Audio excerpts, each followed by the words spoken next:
De ninguna manera me parece sorprendente que el extraordinario caso del señor Valdemar haya provocado tantas discusiones. Hubiera sido un milagro que ocurriera lo contrario, especialmente en tales circunstancias, aunque todos los participantes deseábamos mantener el asunto alejado del público, al menos por el momento, o hasta que se nos ofrecieran nuevas oportunidades de investigación. A pesar de nuestros esfuerzos, no tardó en difundirse una versión tan espuaria como exagerada que se convirtió en fuente de muchas desagradables tergiversaciones y, como es natural, de profunda incredulidad. El momento ha llegado de que yo dé a conocer los hechos en la medida que me es posible comprenderlos, y helos aquí sucintamente. Durante los últimos años, el estudio del hipnotismo había atraído repetidamente mi atención. Hace unos 9 meses, se me ocurrió súbitamente que en la serie de experimentos efectuados hasta ahora existía una omisión tan curiosa como inexplicable.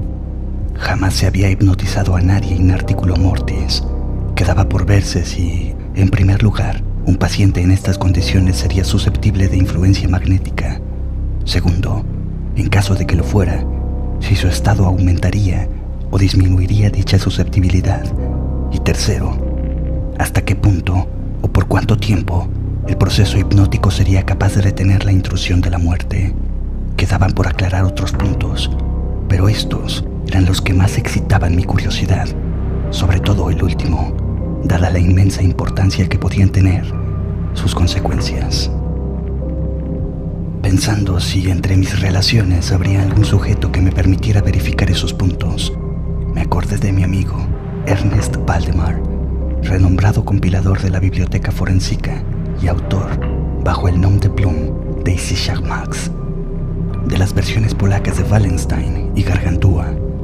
El señor Valdemar, residente de 1839 en Harlem, Nueva York, es, o era, especialmente notable por su extraordinaria delgadez, tanto que sus extremidades inferiores se parecían mucho a las de John Randolph, y también por la blancura de sus patillas en violento contraste con sus cabellos negros, lo cual llevaba a suponer con frecuencia que usaba peluca. Tenía un temperamento muy nervioso que le convertía en un buen sujeto para experiencias hipnóticas. 2 o 3 veces le había adormecido sin gran trabajo, pero me decepcionó no alcanzar otros resultados que su especial constitución me había hecho prever. Su voluntad no quedaba nunca bajo mi entero dominio, y por lo que respecta a la clarividencia, no se podía confiar en nada de lo que había conseguido con él. Atribuía yo aquellos fracasos al mal estado de salud de mi amigo. Unos meses antes de trabar relación con él, los médicos le habían declarado tuberculoso. El señor Valdemar acostumbraba a referirse con toda calma a su próximo fin, como algo que no cabe evitar ni lamentar. Cuando las ideas que he aludido se me ocurrieron por primera vez, lo más natural fue que acudiese a Valdemar. Demasiado bien conocía la serena filosofía de mi amigo para temer algún escrúpulo de su parte. Por lo demás, no tenía parientes en América que pudieran intervenir para oponerse. Le hablé francamente del asunto y, para mi sorpresa, noté que le interesaba bastante. Digo para mi sorpresa, pues si bien hasta entonces se había prestado libremente a mis experimentos, jamás demostró el menor interés por lo que yo hacía. Su enfermedad era de las que permitían un cálculo preciso sobre el momento en que sobrevendrá la muerte.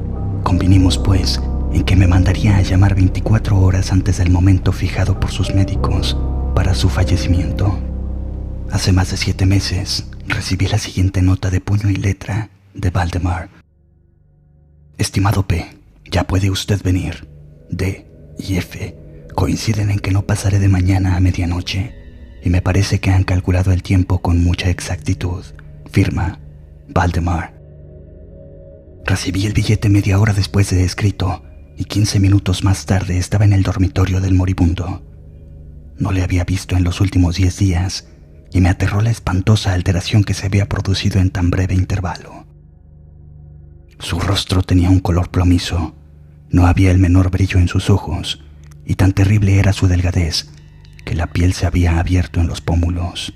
Expectoraba continuamente, y el pulso era casi imperceptible. conservaba no obstante una notable claridad mental y cierta fuerza. Me habló con toda claridad, tomó algunos calmantes sin ayuda ajena, y en el momento de entrar en su habitación, le encontré escribiendo unas notas en una libreta. Se mantenía sentado en el lecho con ayuda de varias almohadas, y estaban a su lado los doctores D y F. Luego de estrechar la mano de Valdemar, llevé aparte a los médicos y les pedí que me explicaran detalladamente el estado del enfermo. Desde hacía 18 meses, el pulmón izquierdo se hallaba en un estado semióseo o cartilaginoso, y como es natural, no funcionaba en absoluto. En su porción superior el pulmón derecho aparecía parcialmente osificado, mientras la interior era tan solo una masa de tubérculos purulentos que se confundían unos con otros. Existían varias dilatadas perforaciones y en un punto se había producido una adherencia permanente en las costillas. Todos estos fenómenos del lóbulo derecho eran de fecha reciente. La osificación se había operado con insólita rapidez, ya que un mes antes no existían señales de la misma, y la adherencia solo había sido comprobable en los últimos 3 días. Aparte de la tuberculosis, los médicos sospechaban un aneurismo en la aorta, pero los síntomas de osificación volvían sumamente difícil un diagnóstico. Ambos facultativos opinaban que Valdemar moriría a la medianoche del siguiente día, un domingo. Ahora eran las 7 de la tarde del sábado. Al abandonar la cabecera del moribundo para conversar conmigo, los doctores D y F se habían despedido definitivamente de él. No era su intención volver a verle, pero a mi pedido, convinieron en examinar al paciente a las 10 de la noche del siguiente día. Una vez que se fueron, hablé francamente con Valdemar sobre su próximo fin y me referí en detalle al experimento que le había propuesto. Nuevamente se mostró dispuesto e incluso ansioso por llevarlo a cabo y me pidió que comenzara de inmediato. 2 enfermeros, un hombre y una mujer, atendían al paciente, pero no me sentía autorizado a llevar a cabo una intervención de tal naturaleza frente a testigos de tan poca responsabilidad en caso de algún accidente repentino. Aplacé por tanto el experimento hasta las 8 de la noche del día siguiente, cuando la llegada de un estudiante de medicina de mi conocimiento, el señor Theodore L., me liberó de toda preocupación. Mi intención inicial había sido la de esperar a los médicos, pero me vi obligado a proceder, primeramente por los urgentes pedidos de Valdemar y luego por mi propia convicción de que no había ni un minuto que perder, ya que con toda evidencia el fin se acercaba rápidamente. El señor L. tuvo la amabilidad de acceder a mi pedido, así como de tomar nota de todo lo que ocurriera. Lo que voy a relatar ahora procede de sus apuntes, ya sea en forma condensada o verbatim. Faltaban 5 minutos para las 8 cuando, después de tomar la mano de Valdemar, le pedí que manifestara con toda claridad posible, en presencia de él, que estaba dispuesto a que yo le hipnotizara en el estado en que se encontraba. Débil, pero distintamente, el enfermo respondió: «Sí, quiero ser hipnotizado», agregando de inmediato: «Me temo que sea demasiado tarde». Mientras así decía, empecé a efectuar los pases que en las otras ocasiones anteriores habían sido más efectivos con él. Sentía indudablemente la influencia del primer movimiento lateral de mi mano por su frente, pero, aunque empleé todos mis poderes, me fue imposible lograr otros efectos hasta que algunos minutos después de las 10, cuando llegaron los doctores D y F, tal como lo habían prometido. En pocas palabras, les expliqué cuál era mi intención, y como no opusieron inconveniente, considerando que el enfermo se hallaba ya en agonía, continué sin vacilar, cambiando sin embargo los pases laterales por otros verticales y concentrando mi mirada en el ojo derecho del sujeto. A esa altura, su pulso era imperceptible y respiraba entre estertores a intervalos de medio minuto. Esta situación se mantuvo sin variantes durante un cuarto de hora. Al expirar este periodo, sin embargo, un suspiro perfectamente natural, aunque muy profundo, escapó del pecho del moribundo mientras cesaba la respiración estertosa, o mejor dicho, dejaban de percibirse los estertores. En cuanto a los intervalos de la respiración, siguieron siendo los mismos. Las extremidades del paciente estaban heladas. A las 11 menos 5, Advertí inequívocas señales de influencia hipnótica. La vidriosa mirada de los ojos fue reemplazada por esa expresión de intranquilo examen interior que jamás se ve sino en casos de hipnotismo y sobre la cual no cabe engañarse. Mediante unos rápidos pases laterales hice palpitar los párpados, como al acercarse el sueño, y con unos pocos más los cerré por completo. No bastaba esto para satisfacerme, sin embargo, sino que continué vigorosamente mis manipulaciones, poniendo en ellas toda mi voluntad, hasta que hube logrado la completa rigidez de los miembros del durmiente, a quien previamente había colocado en la posición que me pareció más cómoda. Las piernas estaban completamente estiradas, los brazos reposaban en el lecho a corta distancia de los flancos. La cabeza había sido ligeramente levantada. Al dar esto por terminado, era ya medianoche y pedí a los presentes que examinaran el estado de Valdemar. Luego de unas pocas verificaciones, admitieron que se encontraba en un estado insólitamente perfecto de trance hipnótico. La curiosidad de ambos médicos se había despertado en sumo grado. El doctor D decidió pasar toda la noche en la cabecera del paciente, mientras el doctor F se marchaba, con promesa de volver por la mañana temprano. Él y los enfermeros se quedaron. Dejamos a Valdemar en completa tranquilidad hasta las 3 de la madrugada, hora en que me acerqué y vi que seguía en el mismo estado que al marcharse el doctor F. Vale decir que yacía en la misma posición y su pulso era imperceptible. Respiraba sin esfuerzo, aunque casi no se advertía su aliento, salvo que se aplicara un espejo a los labios. Los ojos estaban cerrados con naturalidad y las piernas tan rígidas y frías como si fuesen de mármol. No obstante ello, la apariencia general distaba mucho de la de la muerte. Al acercarme, intenté un ligero esfuerzo para influir sobre el brazo derecho, a fin de que siguiera los movimientos del mío, que movía suavemente sobre su cuerpo. En esta clase de experimento, jamás había logrado buen resultado con Valdemar, pero ahora, para mi estupefacción, vi que su brazo débil pero seguro seguía todas las direcciones que le señalaba el mío. Me decidí entonces a intentar un breve diálogo. «Valdemar, ¿duerme usted?», pregunté. No me contestó, pero noté que le temblaban los labios, por lo cual repetí varias veces la pregunta. A la tercera vez, todo su cuerpo se agitó con un ligero temblor. Los párpados se levantaron lo bastante para mostrar una línea del blanco del ojo.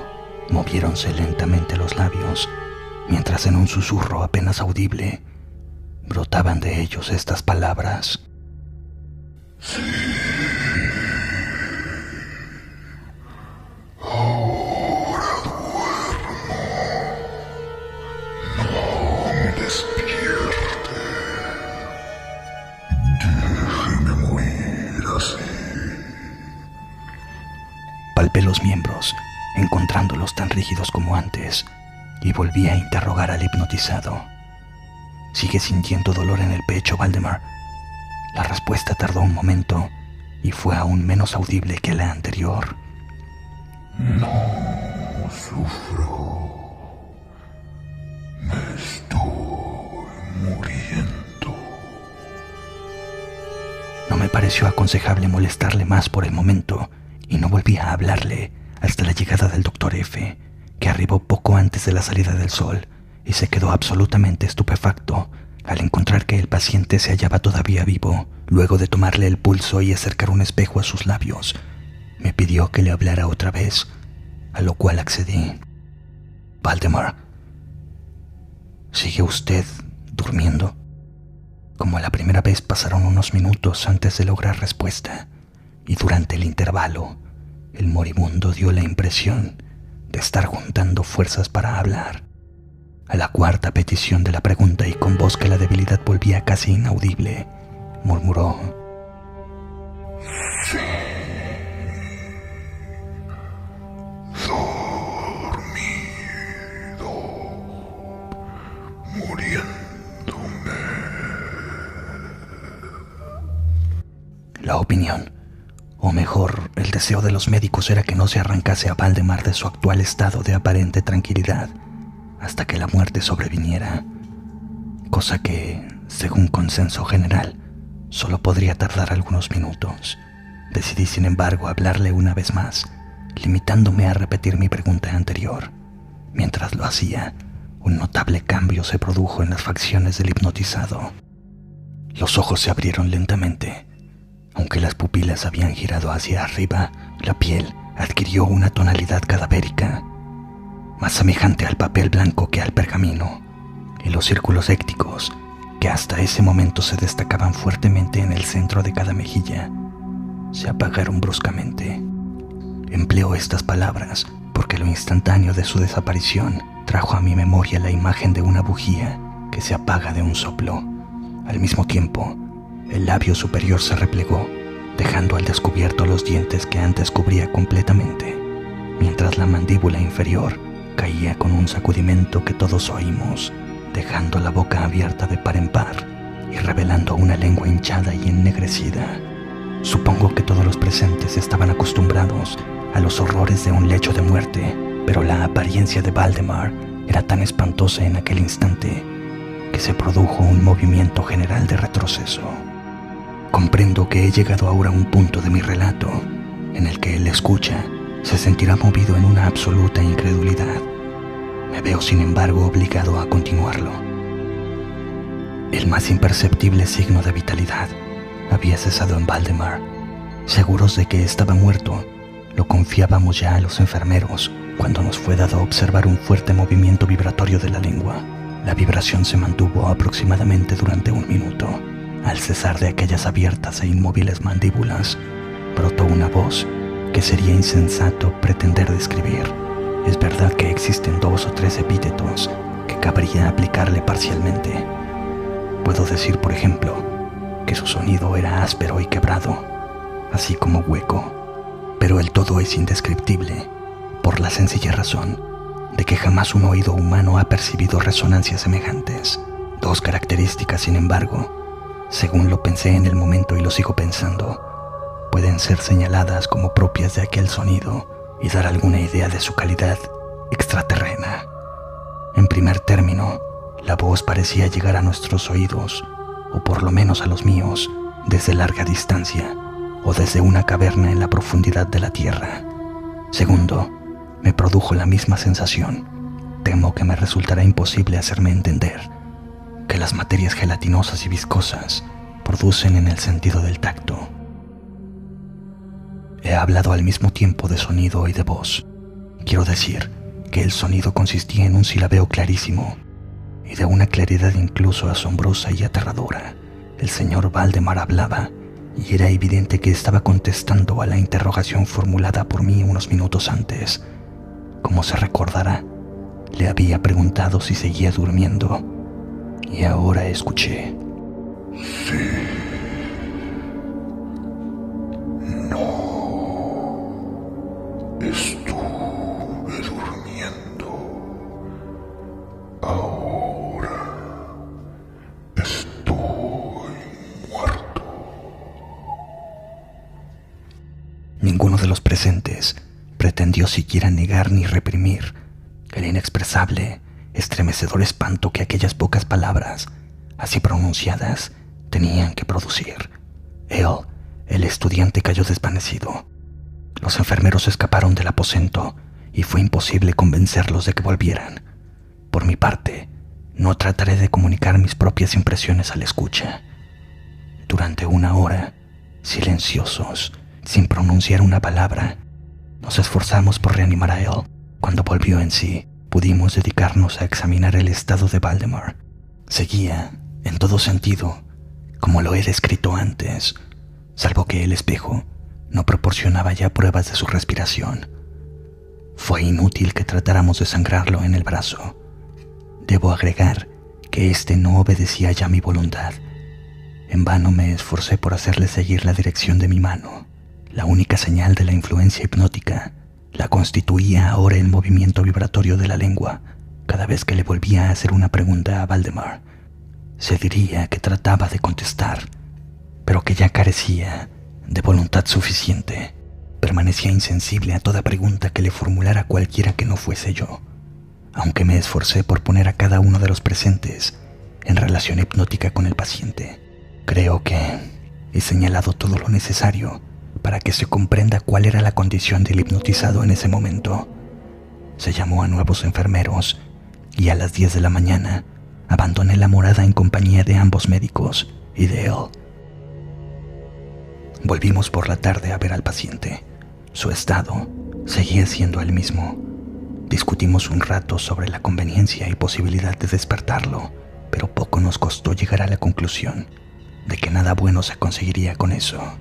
Resultaba evidente que hasta ahora la muerte, o eso que de costumbre se denomina muerte, había sido detenida por el proceso hipnótico. Parecía claro que, si despertábamos a Valdemar, lo único que lograríamos sería su inmediato, o por lo menos, su rápido fallecimiento. Desde este momento hasta fines de la semana pasada, vale decir, casi 7 meses, continuamos acudiendo diariamente a casa de Valdemar, acompañados una y otra vez por médicos y amigos. Durante todo este tiempo, el hipnotizado se mantuvo exactamente como lo he descrito. Los enfermeros le atendían continuamente. Por fin, el viernes pasado, resolvimos hacer el experimento de despertarlo, o tratar de despertarlo. Probablemente el lamentable resultado del mismo es el que ha dado lugar a tanta discusión en los círculos privados y a una opinión pública que no puedo dejar de considerar como injustificada.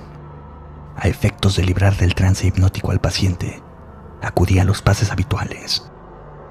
De entrada, resultaron infructuosos. La primera indicación de un retorno a la vida lo proporcionó el descenso parcial del iris. Como detalle notable, se observó que este descenso de la pupila iba acompañado de un abundante flujo de icor amarillento procedente de debajo de los párpados, que despedía un olor penetrante y fétido. Alguien me sugirió que tratara de influir sobre el brazo del paciente, como al comienzo. Lo intenté sin resultado. Entonces, el Dr. F. expresó su deseo de que interrogara al paciente. Así lo hice, con las siguientes palabras: «Señor Valdemar, ¿puede explicarnos lo que siente y lo que desea?». Instantáneamente, reaparecieron los círculos hécticos en las mejillas. La lengua tembló, o mejor dicho, rodó violentamente en la boca, aunque las mandíbulas y los labios siguieron rígidos como antes. Y entonces resonó aquella horrenda voz que he tratado ya de describir. Por amor de Dios,